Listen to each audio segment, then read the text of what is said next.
Alrighty, haven't checked in with you guys in a while.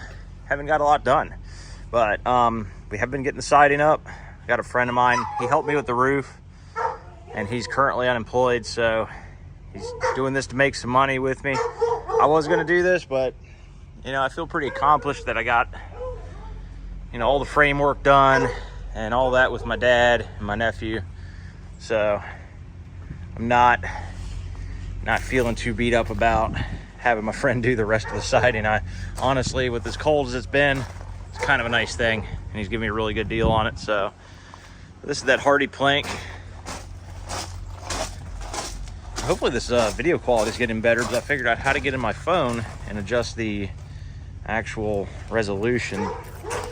So it seems like the framework's a little better. But yeah, so we got to finish the front up. I'm gonna go for that tomorrow.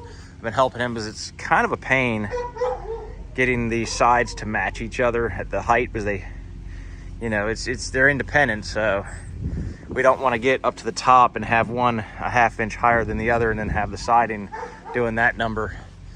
So it actually kind of did it a little bit over here. There was not much we could do. We adjusted as we went, but you can see how this side is about an eighth of an inch higher than that side, but we played it out over the door. And what we did is, if we got ahead, we'd start bringing them back and bring those up a little more. And you know, so I mean, it's real close.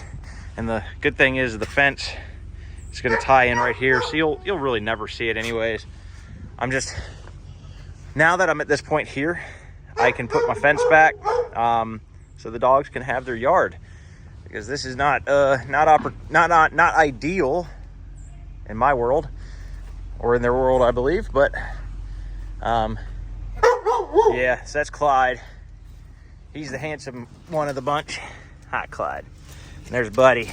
So yeah, right now they got their diesel heater running, so they're staying nice and warm, and you know, keep it very clean out here. It's just, usually they got a yard to run around in, and we're working on putting a cantilever gate across the driveway. I can only do one thing at a time, really. Obviously, I'm not made of money, but I budget things pretty well. So, and I made these boxes. These are just made out of 2x8, and I bored holes through them instead of using, and I'll show you why. I don't like this style. They look all right from the front. But I don't like that. I really don't. I think it's ugly. So you can see that stupid gap right there. And I think using a real piece of wood, I had scrap wood laying around, and I will be wrapping those with aluminum wrap. But I think it looks a lot better being the real thing. So, and I had to shim this because it was about 1 inch too tall for the new garage door. But this is the aluminum wrap I'm talking about. So it's pretty nice stuff. I'm gonna do around the doors. I'm gonna do all the fascia with it. So this will, you know, obviously get cut out around that. So really all we got to do is finish the siding, get the soffit finished, get the fascia on there, and the garage door will be delivered January 10th. So I'm kind of at the mercy of that at the moment. Otherwise, I would have had the dogs in the garage and all that, but they had to custom make the door, because I found out that the standard garage door height is 7 feet, and the one that I've got is 8'6", and that's how I designed it. It's not the architect's fault. I wish the architect kind of would have let me know that it wasn't standard. I would have shopped around first, because it was like twice the price, but it's all good.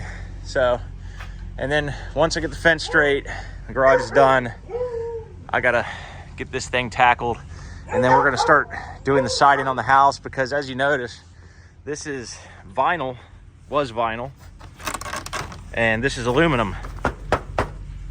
So I'm gonna be doing the whole house with this Hardie plank. It's not very expensive stuff. Like, this was like $2,000 for the whole garage material. I think the house was priced at like $3,800. I can't believe I got a quote. Look at my trashy shit all over the place. Yeah, I'm a slob.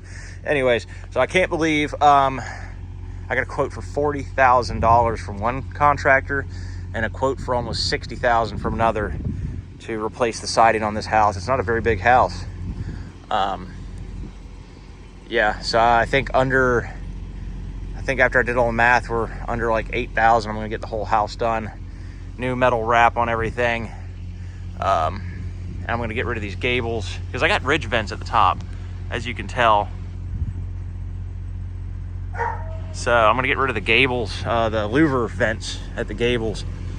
So it's just ugly. And I'm gonna try to get Dominion, since they already tore the whole road up. I'm gonna try to get Dominion to give me a deal burying this wire. So, because they wanted a lot of money to bury it under the road, when we have a pole right there at the corner where they could have just dropped in before I had a driveway there and ran it. And they said they couldn't do that.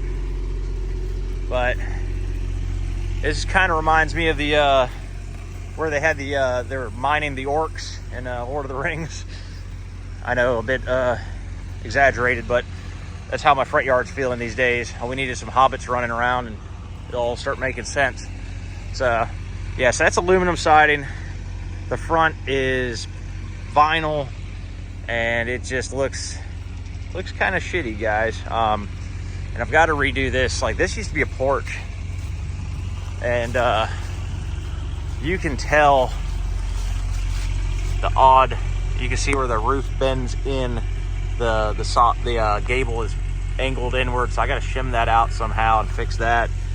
Just weird stuff, really weird.